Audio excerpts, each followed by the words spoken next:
दोस्तों, आज की कहानी है बहू के सब्र का बांध टूटा और घर छोड़ दी। कांता देवी अपने कमरे में अकेली बैठी रो रही थी। उनके आंसू रुकने का नाम ही नहीं ले रहे थे। आज उनका ही घर बिखर गया था। उनकी बहू आस्था 2 बच्चों को लेकर घर छोड़कर चली गई थी। बेटे चंदन का हंसता खेलता परिवार अब दिन के सा बिखर चुका था। चंदन जो कभी शराब को हाथ नहीं लगाता था, अब रोज शराब पीकर घर आता और खुद को इस हाल का जिम्मेदार मानता था।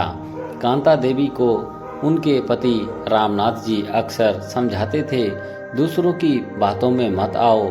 लोग खुशियां नहीं देख पाते, सुख चैन में आग लगा देते हैं।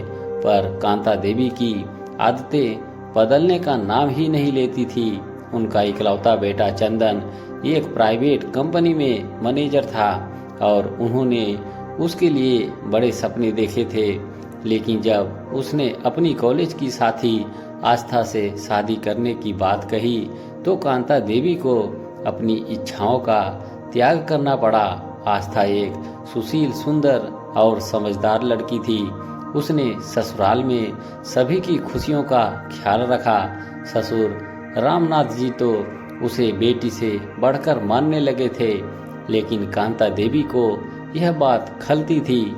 उनकी सहेलियां अक्सर उन्हें भड़काती, तुम्हारी बहू नौकरी करती है, ऐसे लोग चालाक होते हैं, तुम्हारा बेटा तो उसके कब्जे में है। धीरे धीरे कांता देवी के मन में आस्था के लिए नफरत भर दी गई।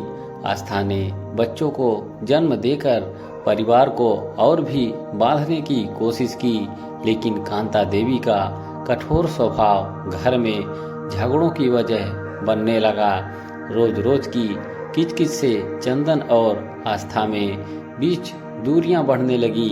काम की व्यस्तता के कारण आस्था देर से घर आती थी, जिसे लेकर कांता देवी और सहेलियां उसके चरित्र पर सवाल उठाने लगी। आस्था का सब्र टूट गया और एक दिन उसने बच्चों को लेकर घर छोड़ दिया। आज रामनाथ जी, चंदन और परिवार के बाकी सदस्य कांता देवी को ही इस हालात के लिए जिम्मेदार मानते हैं। कांता देवी को अब अपनी गलती का एहसास हो चुका था, लेकिन देर हो चुकी थी। उनके आंसू आज उनके टूटे हुए सपने और बिखरे हुए घर का बोझ लिए बह रहे थे। दोस्तों, कहानी अच्छी लगी हो तो एक लाइक जरूर करें। हमारे चैनल से जुड़े रहने के लिए आप सभी का दिल से धन्यवाद।